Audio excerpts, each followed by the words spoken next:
Hey, how's it going? I I don't have cards. I don't really even have anything in particular that I was wanting to say.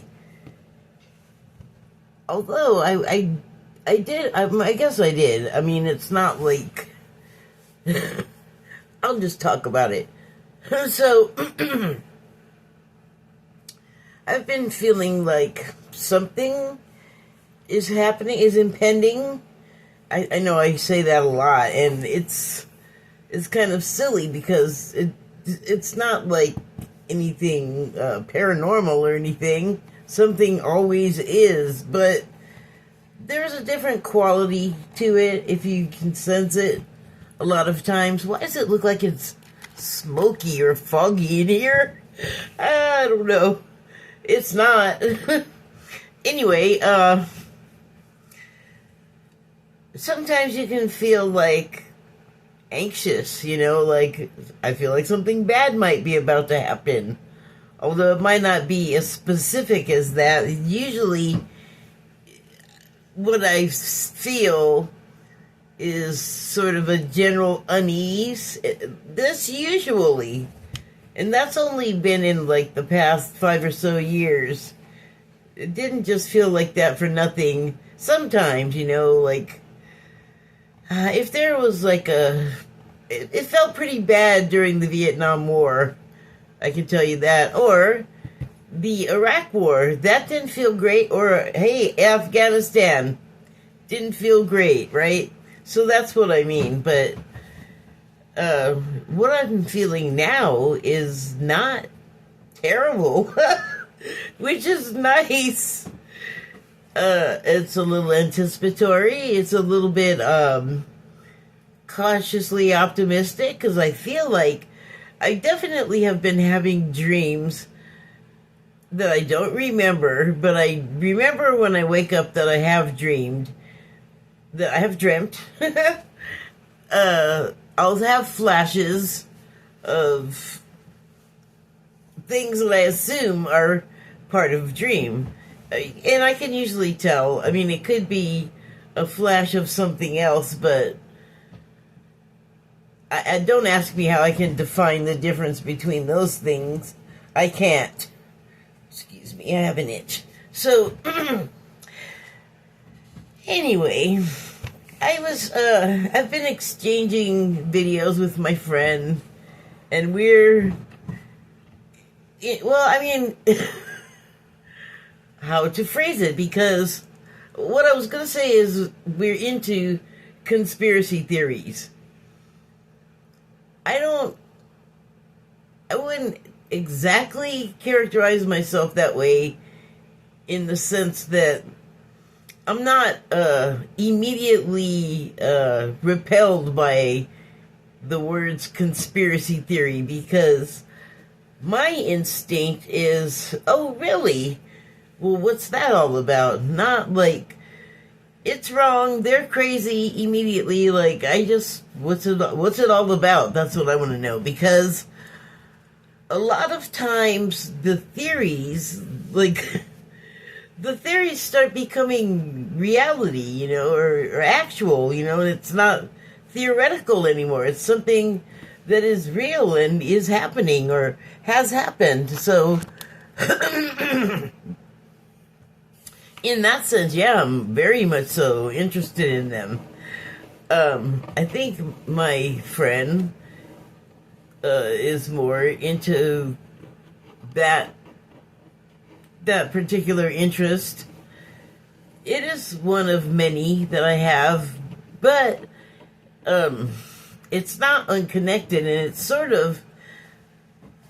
this is sort of a picture-in-picture on that, because we were trading videos back and forth, like messaging them, and so one she sent me has to do with something we talk about all the time, and it's like demons and evil of infecting the world. And so one of the videos that she sent me is something that she's been talking about, and I guess this was the source information what was his name? Oh, I can look. Can't unplug that though. I hate that. I don't like being tethered. Okay, so his name is. Oh, that's one I sent her. Nathaniel J. Gillis.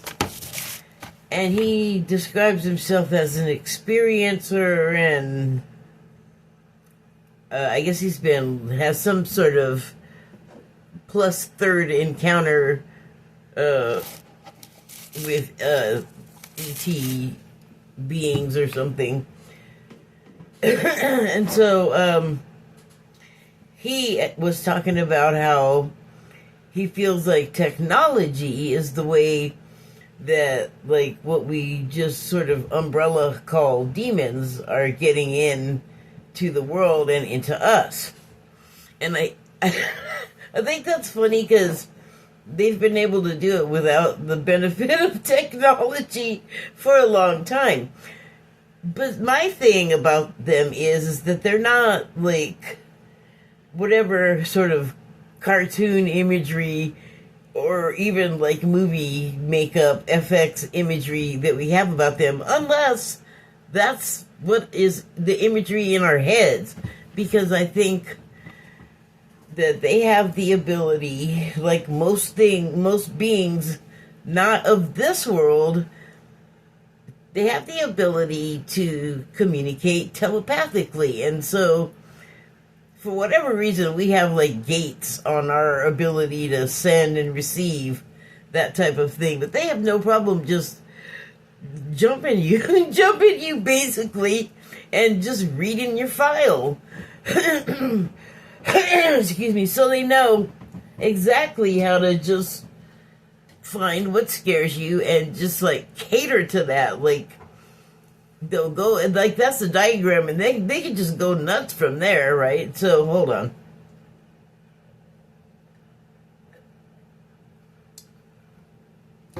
We provide the source material and they develop it.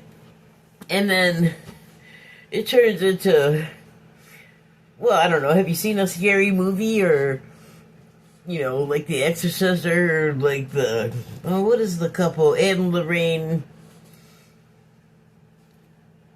that would go to all of the haunted places and I guess exorcise them or do blessings or whatever. I can't think of the name of any of those movies, but Patrick Wilson is in them. He's Ed. What the heck is their name? Anyway, you can look that up if you want to know that bad. But I didn't see any of those movies, that's why I can't tell you the name of any.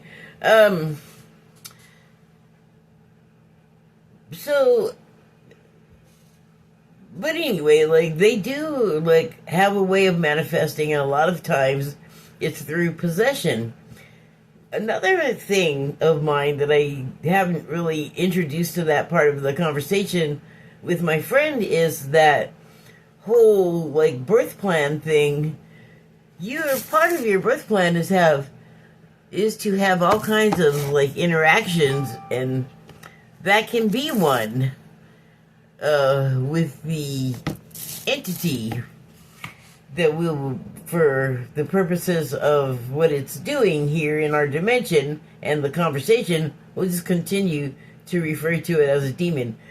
But I think that's just the way it shows itself here, and the way it like uses our mind to work a whole world, like a whole scenario. And so I feel like that would not happen if there weren't way offsides, way out of sight, a level of agreement somewhere along the line. Like, it's part of your life plan to experience it. And I guess you could say the same is true of whatever that entity is, like whatever form it actually is. So the thing that I think I and the guy that my friend was turning me on to agree with is that they have an agenda, and he's saying that someone else was able to like read them or communicate with them or somehow knew that a part of their agenda is to be worshipped. And I was like, okay, whatever you say, but it's part of a bigger thing than that. And it's like, it's the legions working. This is what he's saying, but this is my interpretation, that they're working and trying to do it through us so that they can just take over our world and everything. And he was talking about the ways they trick us by, like, I guess pretending to be aliens. Like, this part, I'm not sure if he actually thinks the aliens are demons. I know there's ones that are not on the up and up, that are like evil and lying criminals, basically like what we have here, because that's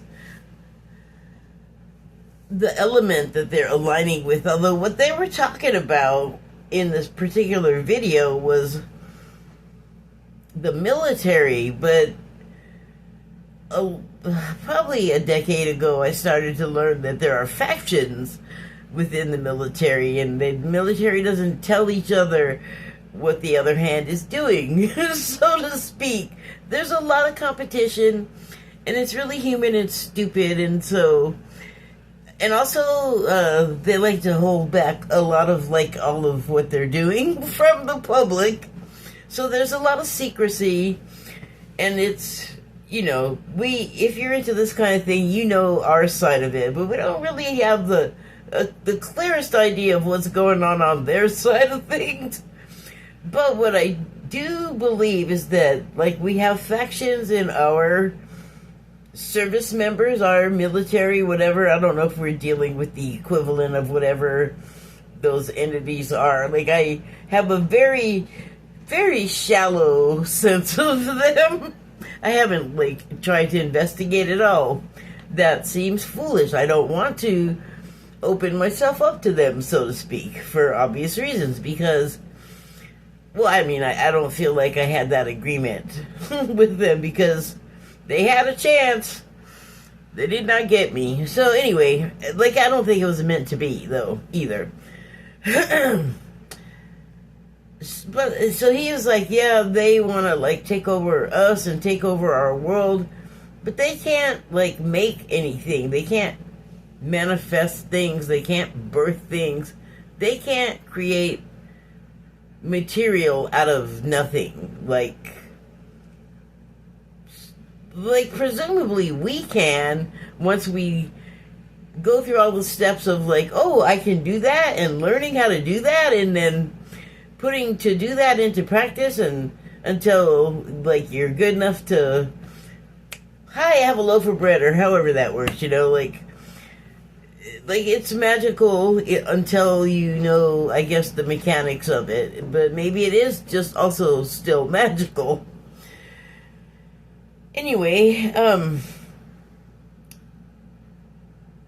so I guess this guy was saying that one of the things they do to, like, sort of get us to do their bidding is to offer us technologies that are, like, futuristic. We're still talking about, like, the aliens as demons thing, or demonic influence. Like I said, I'm not real sure what he was trying to say here, except that what they would offer you, these demons, was, like, technology, but because they can't do it in our dimension, not without us. So they would, like, be trading us stuff and going, this is what this does, and it's really great, and it'll make this thing that your people can't do all fixed and better. And then, like, they'll, like, hand it to the human person, and they're, like, material to whatever degree they need to be for us to interact with them.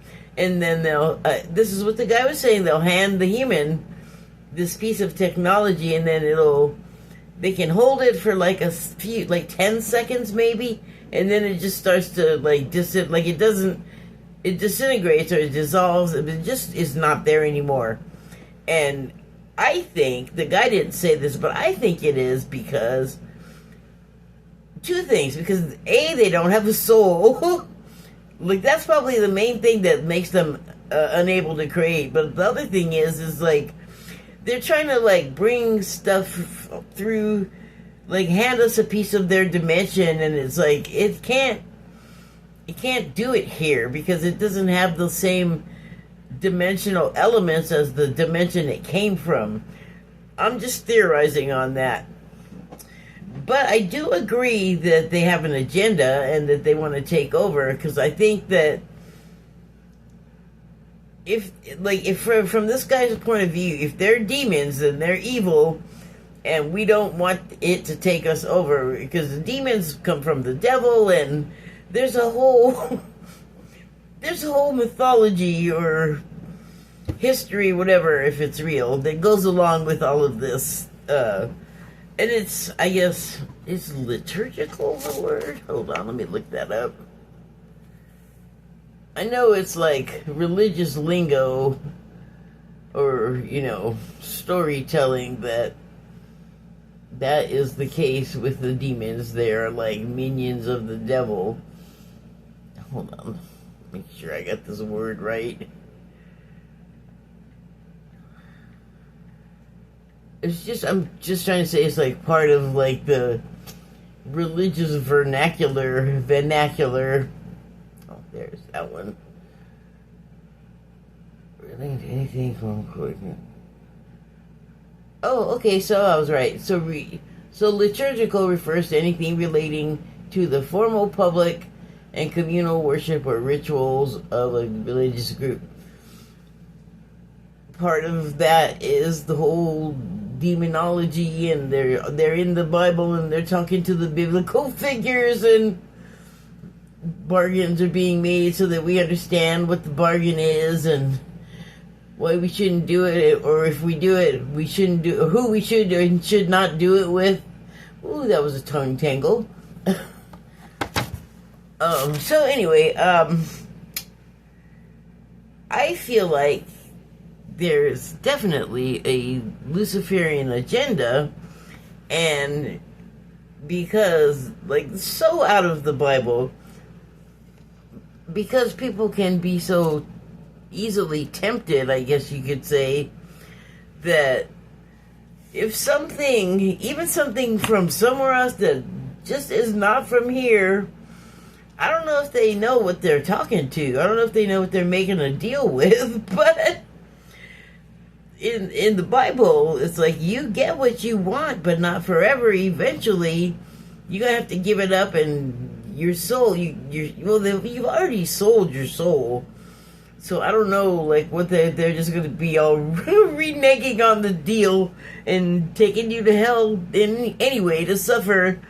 So that was the warning, like, just don't make deals with these entities, like.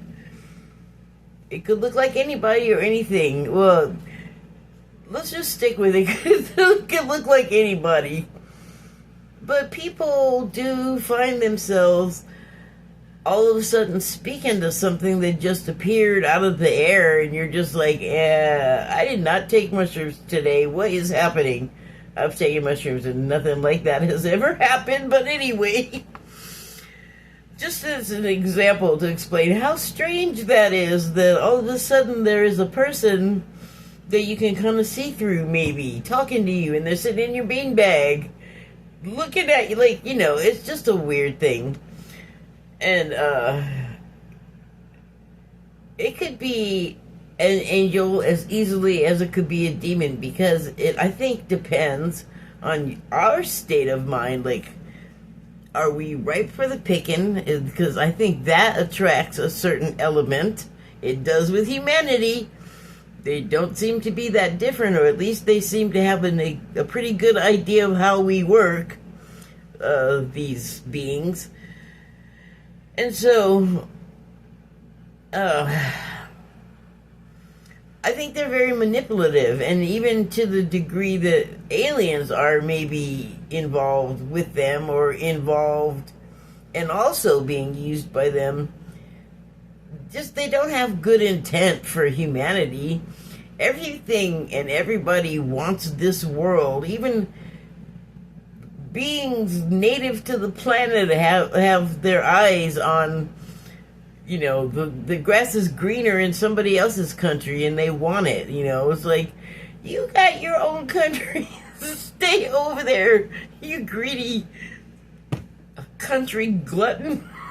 Country glutton jamboree.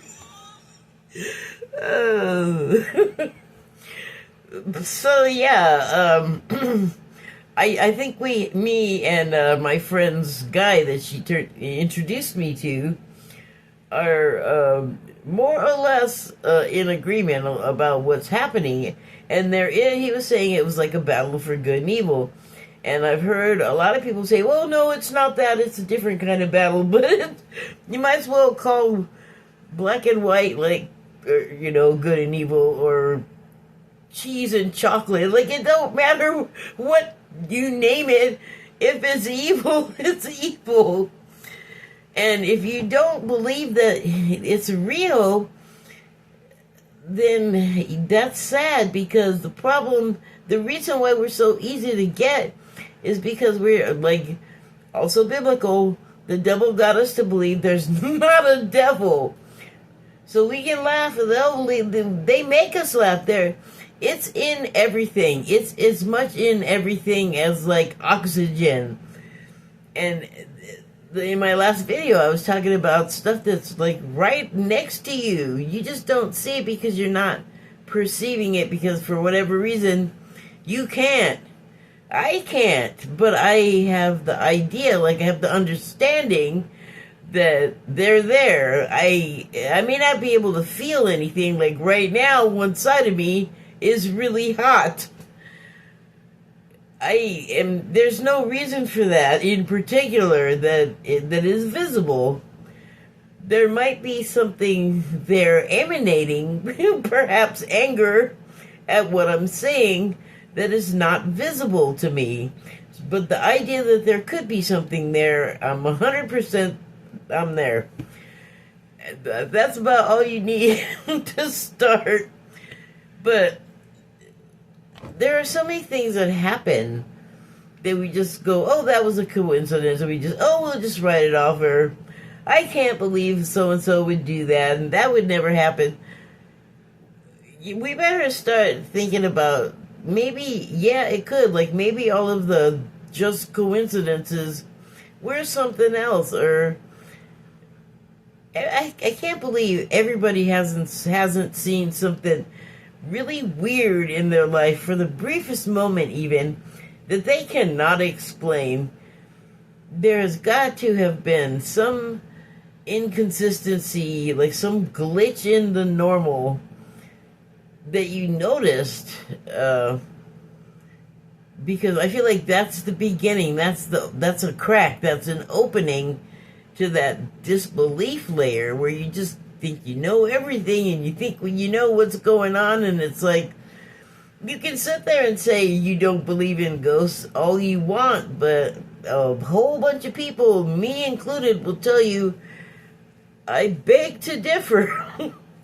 To varying degrees, people have been affected by those, and I think it's that same thing, kind of, that bargain somewhere in the past, that you were going to have this experience with this entity, this being, and this is what it is. Like, it's scare you enough to drive you crazy, or make you jump out the window. Sometimes they're strong enough to harm pets, like if you antagonize them, especially by saying things that you do not believe in them. They died. They're not gone. They just changed composition. They may have decided not to move on, or not to stay moved on, because you go and you can decide to come back, and maybe you just like it here, and I don't know, maybe you can stay and not go through your life review, and because that's where you kind of, like, shave off the scales of this existence. I don't know this personally, it's from several sources, but we do try to take it all with us. So before we can properly go to the other side, we have to have the scale removed. And there's a guy named Cash Peters.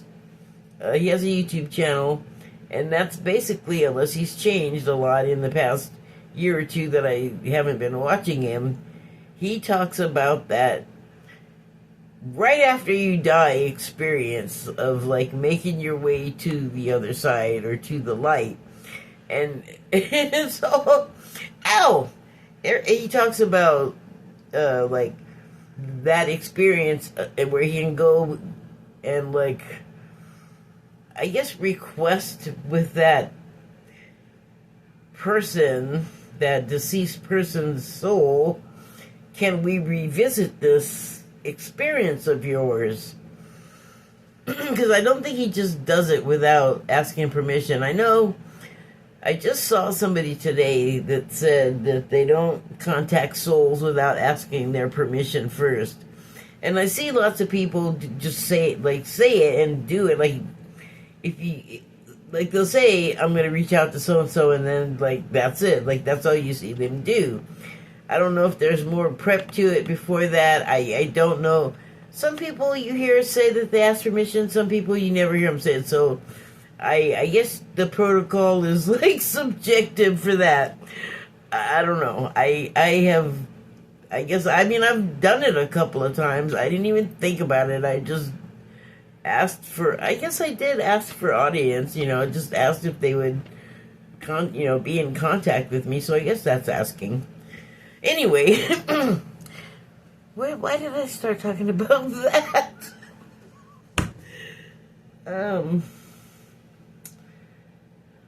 Whoa, come on, don't get lost.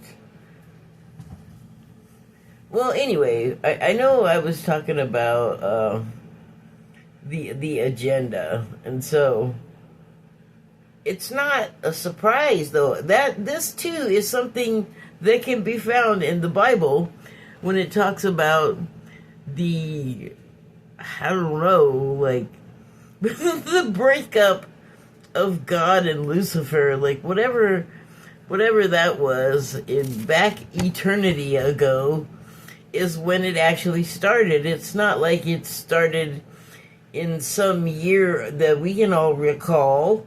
It started centuries ago, like back when they had the fight. So it's well embedded, infiltrated into every aspect of life. And I think what we think of as normal is really not the norm. Like, I think we have these weird little normie bubbles, but the actual world outside of our little personal matrix boxes is a dark, swirling fog of, snakes, swirling, and they're carnivorous and carcinogenous, and it's not good. And we're like, Kim Kardashian, Shein clothes. Really, it's like made up, not very deep. I mean, just really superficial crap. And like, we put so much importance around things, but it's like, here's where I'm going with this. I've been struggling with knowing that, or learning that this is not something that I just suspect. This is the case. And the reason why we don't see the things that are right next to us, right in front of us, is because we're conditioned and programmed not to. And what everyone is now calling a psyop is much bigger and much longer lasting, the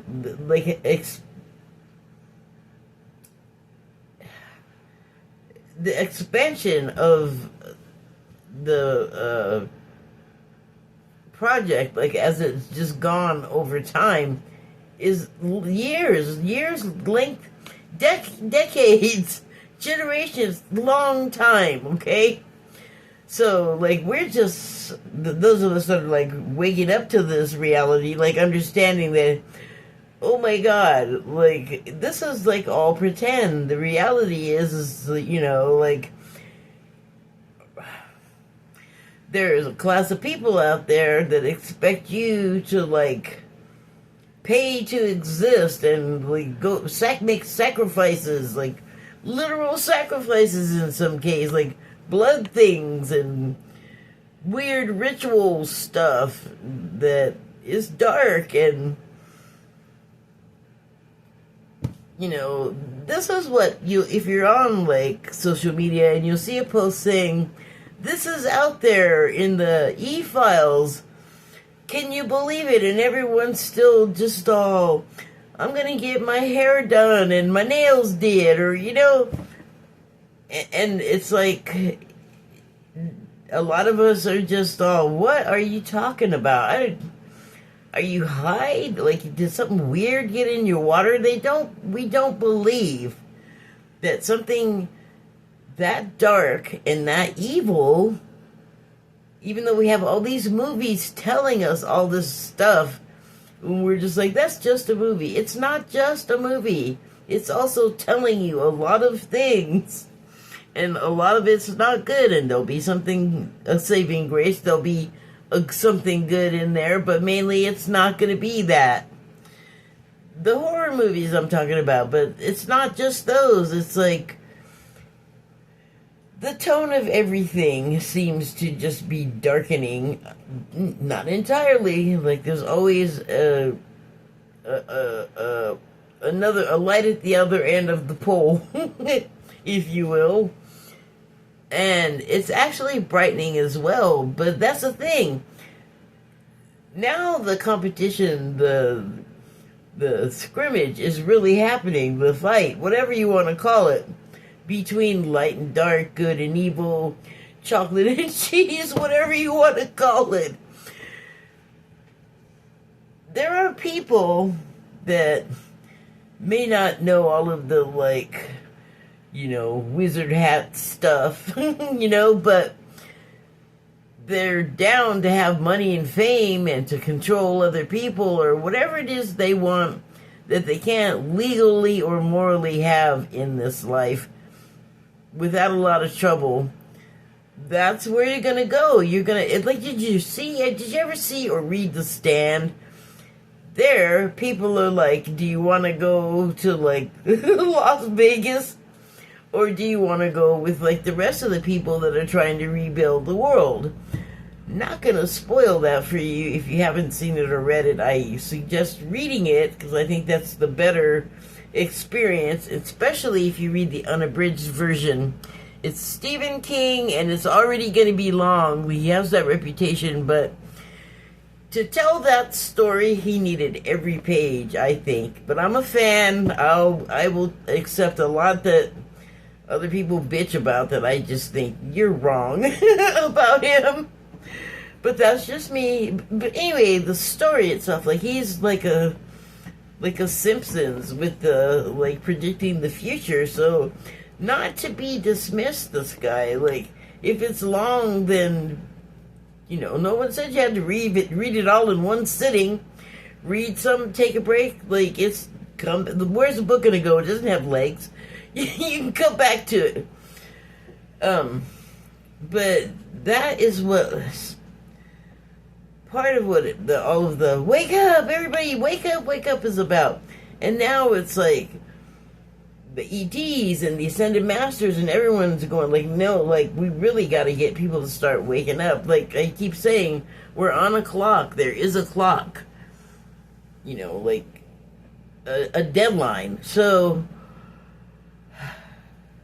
the people, like, don't want to know, you know, and they already have their heads tucked away, and they're hiding it. It's like, well, wait, what are you already hiding so hard from?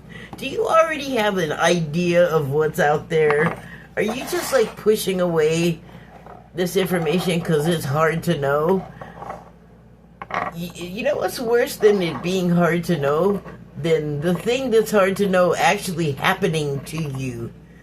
And that's the best reason I can think of to wake up, is to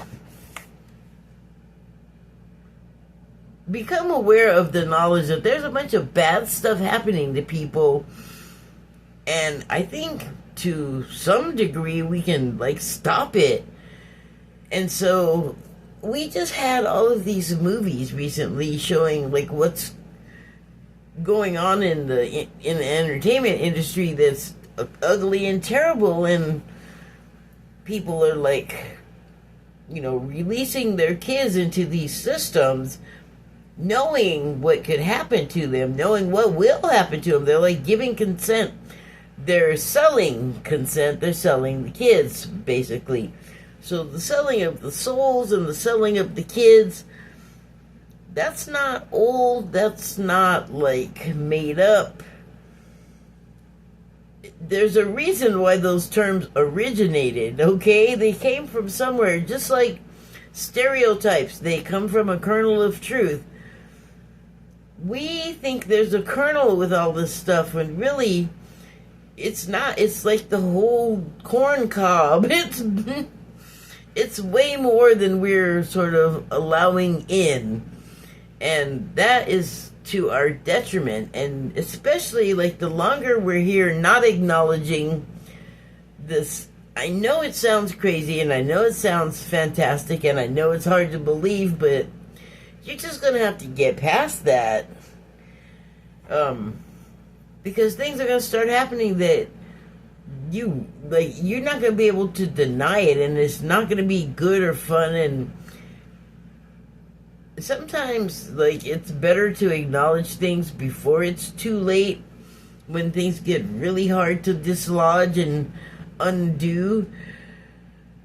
So or else we're just gonna have to repeat it all over again, and the cycle is about 26,000 years. And then, you know why there's reincarnation? Because you have to come back and finish unfinished business. Let's try to finish the unfinished now, so we don't have to do a 26 years. Oh, that just sounds unpleasant. It's tiring, because a lot of us have already been here before doing these things, like working to this end of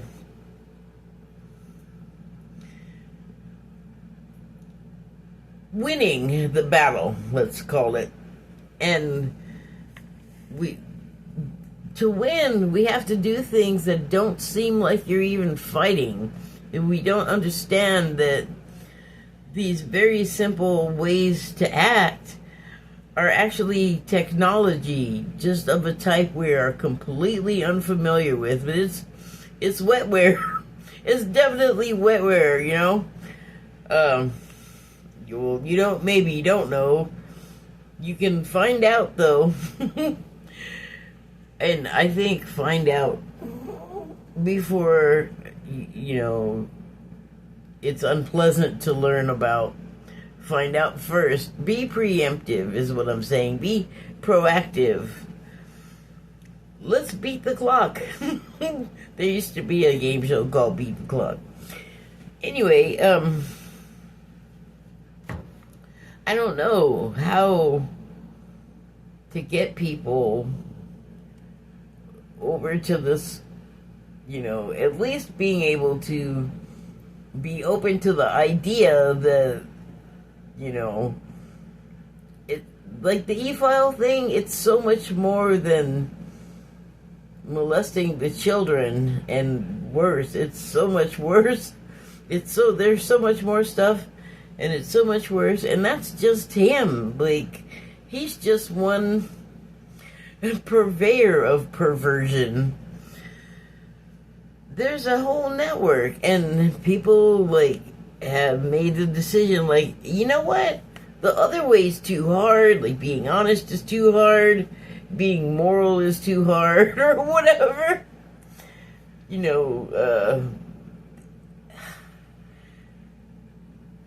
Where I've learned a lot about this stuff is watching the Black Tubes, because they talk about a lot of it, pretty openly. Not the scary stuff, because there is scary stuff. Like I said, it's beyond sex stuff. it's real.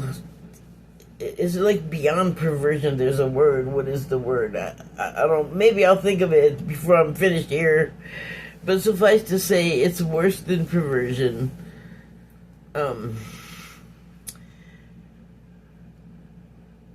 Okay, I guess that's it. 40 minutes. That's long. Should I pull a card? Yeah, pull a card. Okay. Don't worry, I'm just gonna get one. I usually pull a Declarations of Mary Magdalene card. I hadn't yet today. So yeah, I've been talking about how to reconcile, like, my whole life has been sort of buying into, like, team this person, this style, this... Well, I never really cared about fashion too much, and I'm glad I didn't, because that's a sham and a scam. It's basically an industry made so that models, who are often underage girls, be dressed up like women and dressed up scantily clad and over sexualized for their age. And by the way, when they're not on the catwalk, they're treated like slaves. They're treated like trafficked people, because maybe that's kind of what they are. So that's gross, and a lot of people are way into fashion and give it all this highfalutin respect, and it's this and it's that, and actually it's a market.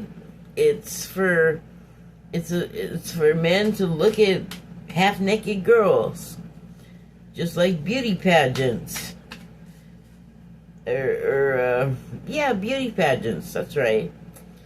And it's not like the life of models, especially when they're young and powerless, is very much like kind of being a slave, because I think they take your passport from you so that if you're unhappy you can't leave. They don't give you much money. They pack a bunch of them together in apartments, and they live like they're in a slum. And any money that's made from whatever these women are doing, and there's money to be made, they're like the last ones to get any. So that's terrible. And then the entertainment industry, like I was saying, that's got some really yucky stuff happening there. So I think pretty much any industry is gonna have, it's industry. I'm thinking like big corporations. It could just be some guy with a hamburger stand, some guy that their wife pays for everything, and they don't do nothing but hang around all day and drink beer. Listen, it's like what gets into your spirit, So it's not, but some people are open to it. Like, hell yeah, I'll take money and whatever, and like I'll get all the women and blah blah blah, and for what, What have you got to offer? You got nothing but that soul and that body. That's all you got. And I actually think the devil's kind of funny with that, with the deals, because I think people will think, like, it's going to be great and I'm going to be living it up, and then maybe the whole time there's just creepy reminders, like, don't forget you made a deal, and it's something that, like, you can't call the cops on something paranormal, can you? Supernatural, you can't really do it. I mean, you can't call supernatural to fix the supernatural. Sorry about the armpit. Okay, so the card I pulled is number 18, that adds up to 9. 9 is the completion number in tarot. Let's see how it does here. When thou dost not love thyself, thou is not loving God. What an interesting card to pull. If you don't love yourself and you are the husband sitting around drinking beer and not even trying, not even working, but I bet you got a lot to say about everybody else and what they should do and what they shouldn't be doing, how much weight somebody should lose and who should smile, and, you know, someone like that. That's not somebody that has so much to say about other people, negative, definitely does not have a loving relationship with themselves. Because when you do, you don't have stuff to say about other people like that.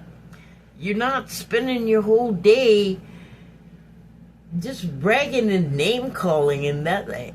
You know, that, by the way, adds to the agenda. Oh, I know what I was going to talk about that I completely forgot.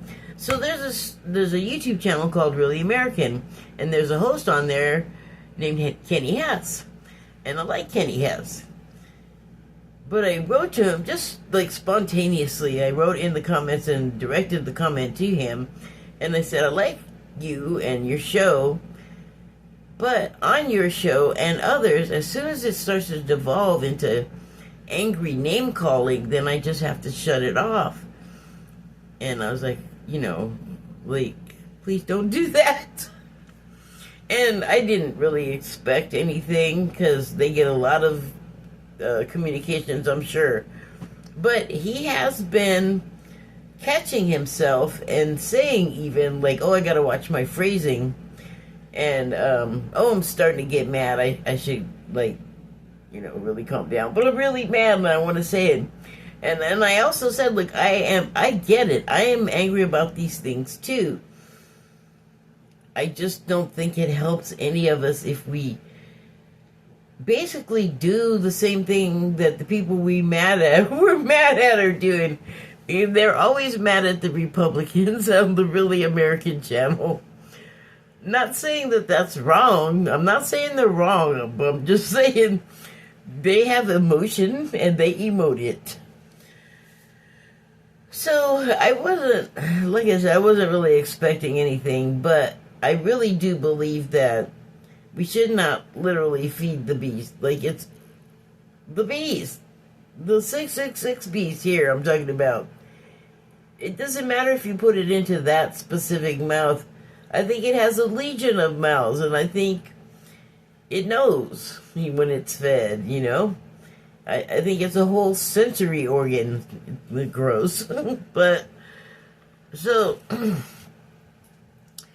when you're in that place, you're not loving God, and you know why you're not loving God? This is so crazy. Because you're not loving you. Not loving you is not loving God, because you are God. Not just God is in you, you are God. So, you know, knowing that, I'm just going to say here, because I want to end on this note, you got a lot more going for you than you let on to yourself. The same is true of me. But I'm working on it. I'm working on it. Anyway. Whoa. So, yeah. When you don't love yourself, when thou dost not love thyself, thou is not loving God. That is not a good proposition, because it's not gonna make you happy. It's like antithetical to it. Like, if you would like to be happier, I don't know if this person that I dreamt up wants to be happier, though. And I feel like that might be kind of like the malaise over all of us, where we're just content to live with, like, horrible stuff that we do see out in the world. Like, whatever you think about Law and Order, the way ICE is executing it, it's wrong. It doesn't need to be so destructive. It doesn't need to be so violent. like, it just doesn't need to be that way. And the ones doing it, the officers, the agents, they've all, I think, except from what has been said, they've all been like the object of a cop's attention in like not a good way, and they're turning around and like taking out whatever happened to them, I guess, and whatever happened to them that day out on these protesters, where it's not personal, guys. Like, none of it is. It's all part of like the whole reason we're here. It's part of the plan. We're playing things out. We are literally role-playing these events because we'll get a lesson of some type for them. Well, there's a benefit for everyone involved from doing what we're doing, all of it, even the parts that look bad to some of us. But to all of us, something looks bad. But there is a time and a place and a reason for everything happening the way it does. So, it's hard. You have to, like, realize all of these things and still find your way through, like, with the, knowing what all of those people that I was listing before, like, in the industries, what they had to what they allegedly had to commit in order to get their fame and their money or whatever it was they asked for in their deal.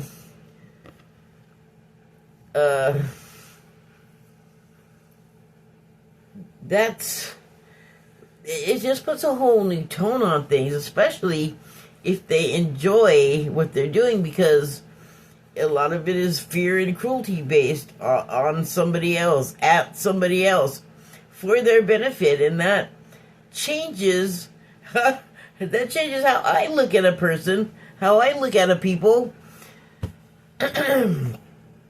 So I'm trying to reckon with that. Like, what do? Do I just erase the whole world and not, like, ever look at my phone? I guess I could get a phone that just does phone. No pictures and computer and being able to access any of all of that stuff. I don't know if I can do that, because what do I do in the meantime? Well, I can't read a book, because that's still, like, I'm giving my attention to this person whose output now I gotta look at askance. Like, is this even safe to read? Like The Stand, a book that I've read many times that I love. I'm just gonna throw that away? Do I know that he did something to get where he is? Is it my place to, like, scold them or like, discipline them about it? It's not. It's just my place is to figure out how to navigate all of this stuff and, like, not get poo-poo on me, I think. That probably applies to you too. Thank you and good night.